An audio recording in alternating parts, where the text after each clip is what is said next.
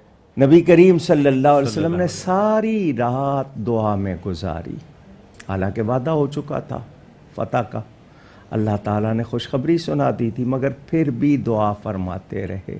یہ بھی ہماری تعلیم. یہاں تک کہ اتنا ہاتھ اٹھاتے تھے دعا میں، اتنی عاجزی کہ آپ کے چادر مبارک جو ہے وہ جو شانوں پر تھی وہ نیچے آ جاتی تھی. حضرت ابو بکر صدیق رضی اللہ تعالیٰ عنہ خیمہ رسول پر پہرا دے رہے تھے. اگلے دن جنگ شروع ہوئی، ادھر سے کچھ نکلے، ادھر سے نکلے. کافروں نے کہا ہمارے سامنے آئیں تو ہمارے جیسے بہادر آئیں. تو حضور صلی اللہ علیہ وسلم نے حکم دیا صحابہ کو، مولا کائنات سیدنا علی کرم اللہ تعالی وجہ الکریم یہ تنہا ہی سب پر بھاری تھے. آپ نے اس وقت جو شجاعت کا مظاہرہ کیا، روایتوں میں ہے کہ غیب سے آوازیں آتی تھیں، لا فتح الا علی، لا سیف الا ذوالفقار. علی جیسا جوان کوئی نہیں، ذوالفقار جیسی تلوار کوئی نہیں. حضور صلی اللہ علیہ وسلم کی تلوار تھی ذوالفقار، جو آپ نے ان کو عطا فرمائی تھی. مسلمانوں نے روزے رکھے ہوئے ہیں، زبانیں خشک ہیں، سامان نہیں ہے، مگر پھر بھی حصہ لیا اور جذبہ جہاد کا مظاہرہ. یہ دو بھائی ہیں چھوٹے چھوٹے جنہوں نے ابو جہل کو واصل جہنم کیا. حضرت عبد الرحمن بن عوف کہتے ہیں گھمسان کی جنگ تھی، میرے دائیں بائیں دو کمسن آ گئے اور کہنے لگے ہمیں بتائیں ابو جہل کون ہے، کہاں ہے. تو میں نے ان سے پوچھا کہ تم اس کو کیوں ڈھونڈ رہے ہو؟ تو ان بچوں نے کہا قسم کھائی ہے مر جائیں گے یا ماریں گے ناری کو، سنا ہے گالیاں دیتا ہے وہ محبوب باری کو. اللہ اکبر. حضرت عبد الرحمن فرماتے میں نے اشارہ کیا، وہ دیکھو سامنے وہ ایک دستہ ہے، اس کی حفاظت کر رہا ہے، اس کے درمیان وہ شخص ہے، وہ ابو جہل ہے. تو وہ دونوں نوجوان بچے جو بھی کہیے آپ تلواریں لیے آگے بڑھے.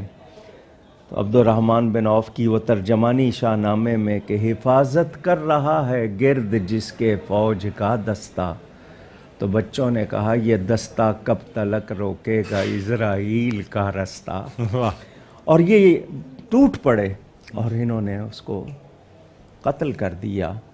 تو ابو جہل مرتے ہوئے یہ کہہ رہا تھا افسوس کہ مجھے مارا بھی، تو بچوں نے مارا، کسی بہادر نے نہیں مارا. ایک شہید ہو گئے، دوسرے کو بازو پر وار لگا، ان کا بازو کٹ گیا مگر گوشت ابھی ساتھ تھا، ہڈی کٹ گئی تھی، نکالنے کی کوشش کر رہے تھے. وہ پاؤں کے نیچے رکھ کے چاہتے تھے کہ اس کو نکال دیں، دوسرے ہاتھ سے لڑیں. صحابہ نے پکڑ لیا، حضور صلی اللہ علیہ وسلم کے پاس لے گئے. نبی پاک صلی اللہ علیہ وسلم نے اپنی تھوک مبارک لگا کے کپڑا باندھ دیا. جب کھولا گیا تو کٹنے کا نشان بھی نہیں. سبحان اللہ سبحان اللہ. ایک صحابی کے پاس تلوار تھی، وہ ٹوٹ گئی. وہ آئے کہ میرے پاس تلوار تھی، اب کس سے لڑوں؟ آپ نے کھجور کی ٹہنی عطا فرمائی، وہ تلوار بن گئی. سبحان اللہ. حضرت قتادہ کی آنکھ کا ڈھیلا نکل گیا، حضور صلی اللہ علیہ وسلم نے اس کو دوبارہ لگا دیا، وہ بالکل ٹھیک ہو گیا. جہاں جہاں نشان لگائے تھے وہیں لاشیں گری. اور اس پر ابو جہل کا بیان موجود ہے کہ جب اس کو یہ اطلاع ملی کہ نبی نے نشان لگا دیے اور اس کا نام بھی لے دیا ہے، تو اس کا رنگ بالکل اڑ گیا، وہ آواز نہ نکلے. ساتھیوں نے پوچھا کیا ہوا ہے؟ تو اس نے یہ بات بتا کر کہا تم اچھی طرح جانتے ہو، ہوتا وہی ہے جو یہ نبی کہہ دیتا. سبحان اللہ سبحان اللہ. تو نبی کریم صلی اللہ علیہ وسلم کے معجزات بھی ظاہر ہوئے، فرشتے بھی آئے مدد کو. علامہ اقبال کہتے ہیں فضائے بدر پیدا کر فرشتے تیری نصرت کو، اتر سکتے ہیں گردوں سے قطار اندر قطار بھی. اس مبارکے نے ہمیں ایک پیغام یہ دیا، ایک تو یہ کہ مسلمانوں میں اتحاد ہونا چاہیے، عشق رسول ہونا چاہیے، سبحان اللہ، اللہ کی راہ میں جان دینے کا جذبہ ہونا چاہیے، اور بھروسہ اللہ تعالیٰ اور اس کے رسول پر ہونا چاہیے، اور اسلام کے لیے کسی قربانی سے پیچھے نہیں ہٹنا چاہیے. سبحان اللہ. تو یہ وہ جنگ تھی جس نے ہمیشہ کے لیے فیصلہ کر دیا. فیصلہ کن. جنگ ثابت ہوئی، کیونکہ یہ جو لوگ اللہ تعالیٰ کے نام لیوا رسول اللہ صلی اللہ علیہ وآلہ وسلم کے ساتھ تھے، خدا نخواستہ اگر ان لوگوں جی یہ الفاظ ملتے ہیں، نبی کریم نے فرمایا کہ یا اللہ یہ 313 نہ رہے تو زمین پر تیری عبادت کرنے والا کوئی نہیں رہے گا. یہ ان کی شان تھی، وہ کہہ سکتے ہیں. اور پھر ان کے بیان اللہ تعالیٰ نے مدد بھیجی، 1000 پھر 3000 پھر 5000 فرشتے، اور یہ کافروں نے دیکھے ہیں، ان فرشتوں کو دیکھا. یہاں تک کہ صحابہ نے بعد میں کہا کہ ہم تلوار چلاتے تھے، ہماری تلوار اس کے قریب پہنچتی تھی، اس کا سر کٹ جاتا تھا. فرمایا فرشتے کاٹتے تھے، مگر حکم یہ تھا کہ تب کاٹنا ہے جب صحابی کی تلوار چلے تاکہ اس کو ثواب ملے، نام اس کا ہو. سبحان اللہ. تو اللہ تعالیٰ بندوں کی مدد کرتا ہے. اور حضور صلی اللہ علیہ وآلہ وسلم تمام وہ 70 کافر مارے گئے تھے، 70 قیدی بنا لیے گئے. تو جو کافر مارے گئے ان کی لاشوں کو کنویں میں ڈلوا دیا. 3 دن کے بعد کنویں پہ آ کے ان کا نام لے کے ان کو پکارا، ایک ایک کا نام لے کے. بخاری شریف میں روایت. تو حضرت عمر فاروق رضی اللہ تعالیٰ عنہ ساتھ کھڑے تھے، کہنے لگے حضور آپ ان جسموں سے بات کر رہے ہیں جن میں روحیں نہیں ہیں. فرمایا تم ان سے زیادہ نہیں سن رہے ہو.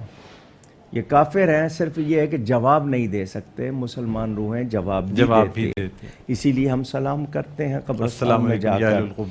تو یہ حضور صلی اللہ علیہ وسلم نے ان سے فرمایا کیا تم نے اپنے رب کے وعدے کو سچا پایا؟ بے شک ہم نے اپنے رب کے وعدے کو سچا پایا. اور پھر قیدیوں سے جو سلوک کیا وہ بھی ایک مثال. حضور صلی اللہ علیہ وسلم نے ان کے کھانے کا، ان کے سونے کا انتظام. کیا مطلب کہ اسلام میں کسی کو ایذا پہنچانا یہ مقصود نہیں ہے، ہرگز ایسا نہیں ہے، بلکہ انسانیت دیکھنی ہو، ہیومینٹی دیکھنی ہو اور جو سلوک دیکھنا ہو تو نبی پاک صلی اللہ علیہ وسلم کا دیکھا جائے کہ وہ بھی مسلمان ہو رہے ہیں. ان قیدیوں کے لیے حکم ہوا یا تو فدیہ دے دیں، جو بالکل نادار ہیں، جن کو لکھنا آتا ہے مسلمانوں کے 10 بچوں کو لکھنا سکھا دیں.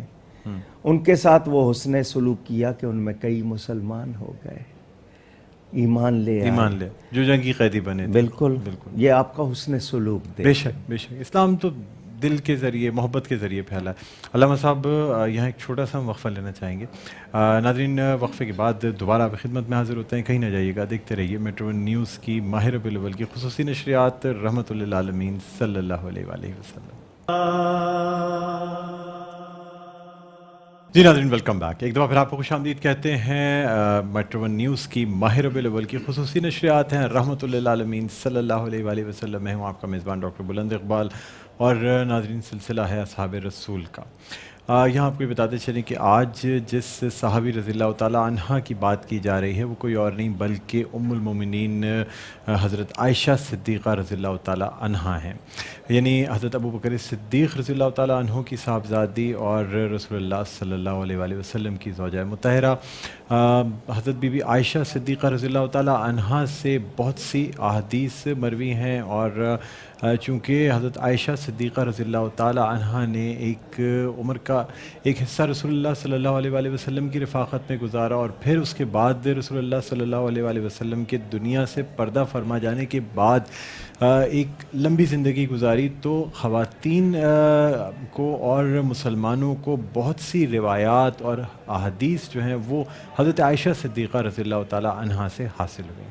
ناظرین ہمارے اس سیگمنٹ میں ہمارے ساتھ موجود ہیں ملک کے مشہور و معروف دینی اسکالر علامہ کوکب نورانی اکاڑوی صاحب. جی علامہ صاحب، اصحاب رسول کا سلسلہ ہے اور ام المومنین حضرت عائشہ صدیقہ رضی اللہ تعالیٰ عنہ کے حوالے سے آج ہم گفتگو کریں گے، کیا کہتے ہیں؟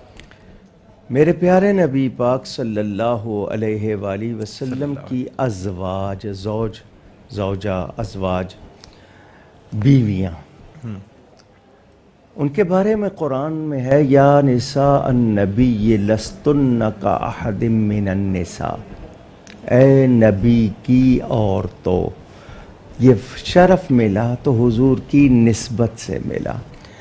نبی کریم صلی اللہ علیہ وآلہ وسلم کی ازواج مطہرات دوسری عورتوں کی طرح یا کوئی عورت ان کی طرح نہیں. تو جب بیویوں کی طرح کوئی نہیں ہے تو حضور کی طرح کوئی کیسے ہو سوال ہی سکتا نہیں ہے؟ پیدا ہوتا. ایک بات. دوسری بات یہ کہ حضور اکرم صلی اللہ علیہ وسلم کی ازواج مطہرات میں ایک مرتبہ، 2 مرتبہ، 3 مرتبہ کی بیوائیں، کیونکہ ان سے کوئی نکاح نہیں کرتا تھا، حضور نے کیا. پھر یہ کہ بہت سے قبیلوں کے اسلام لانے کے لیے، یہ حضور کی ازواج میں وہ واحد ہیں جو کنواری کنواری تھی. اور ان کا انتخاب کیسے ہوا کہ جبریل امین ان کو لے کر حضور کی بارگاہ میں آئے کہ اللہ تعالیٰ نے ان کو آپ کے لیے پسند خواب کیا. میں رسول اللہ صلی اللہ علیہ خواب میں نہیں، جی خواب کی بات نہیں ہے، وہ ان کو ظاہری طور پر لے کر آئے سبز ریشم میں لپیٹ کر. تو حضور اکرم اس وجہ سے ان سے زیادہ پیار کرتے تھے کہ اللہ تعالیٰ نے ان کو پسند کیا تھا. حضرت ابو بکر صدیق کی شہزادی ہیں، اس لحاظ سے ان کو صدیقہ بنت صدیق سبحان اللہ. اور عتیقہ بنت عتیق کہا جاتا ہے. عتیق کے معنی آگ سے آزاد. نبی کریم صلی اللہ علیہ وآلہ وسلم ان سے بہت محبت فرماتے تھے. اور ان کے بارے میں یہ ہے کہ عرب میں کھانا تھا ایک سرید، وہ بہت ہی اہتمام سے بنتا تھا اور بہت اعلیٰ ڈش اس کو. فرمایا جس طرح کھانوں میں سرید کو فضیلت ہے، عورتوں میں حضرت عائشہ کو سبحان اللہ. فضیلت ہے. سبحان اللہ. آپ نے جو بات کی ہے اس کا میں حوالہ دے دوں. 2200 سے زیادہ احادیث آپ سے مروی ہیں، اور علماء اسلام کا یہ کہنا ہے کہ اگر دین کے 3 حصے کیے جائیں تو ایک حصہ ام المومنین سے امت کو ملا. سبحان اللہ. سبحان اللہ. تیمم کی آیت کہ اگر پانی نہ ملے یا کوئی بیمار ہے وضو نہیں ہو سکتا، وہ بھی ان کی برکت سے ملی ہے. سبحان اللہ. اندازہ کریں، نبی پاک صلی اللہ علیہ وسلم سفر میں کسی نہ کسی بیوی کو ساتھ رکھتے تھے. ایک سفر میں یہ ساتھ تھی تو ان کا ہار گم ہو گیا. حضور صلی اللہ علیہ وسلم نے صحابہ کو ہار ڈھونڈنے پہ لگا دیا، خود ان کی گود میں سر رکھ کے آرام فرمانے لگے. پتہ تھا ہار کہاں ہے، اور یہ بھی پتہ تھا کہ آیت آنے والی ہے. ادھر صبح ہونے والی تھی، صحابہ کو مسئلہ کہ پانی نہیں ملا تو نماز کیسے پڑھیں گے، وضو کرنا ہے. اور وہ پریشان ہو رہے تھے حضرت عائشہ پر کہ یہ ان کا ہار اسی وقت ہی گم ہونا تھا. لیکن جب آیت اتری تو وہ سب مبارکباد دے رہے تھے کہ آپ کی برکت سے پوری امت کو انعام مل گیا. منافقوں نے ان پر تہمت لگائی، ان کی پاک بازی پر برا خیال ظاہر کیا. اللہ تعالیٰ نے خود گواہی دی. یہ بہت بڑا اعزاز ہے ام المومنین کا. حضرت یوسف علیہ السلام پر تہمت لگی، گود کے بچے نے جواب دیا. حضرت مریم پر تہمت لگ رہی ہے، حضرت عیسیٰ گود کے بچے ہیں، جواب دے رہے ہیں. جریج راہب پر تہمت لگی، چرواہے کے گود کے بچے نے جواب دیا. اللہ چاہتا بارش کے قطرے گواہی دیتے، ریت کے ذرے گواہی دیتے، درختوں کے پتے گواہی دیتے، مگر یہ در پردہ حضور کی عزت کا مسئلہ تھا. اللہ نے فرمایا میں رب ہو کر گواہی دیتا ہوں. سبحان اللہ.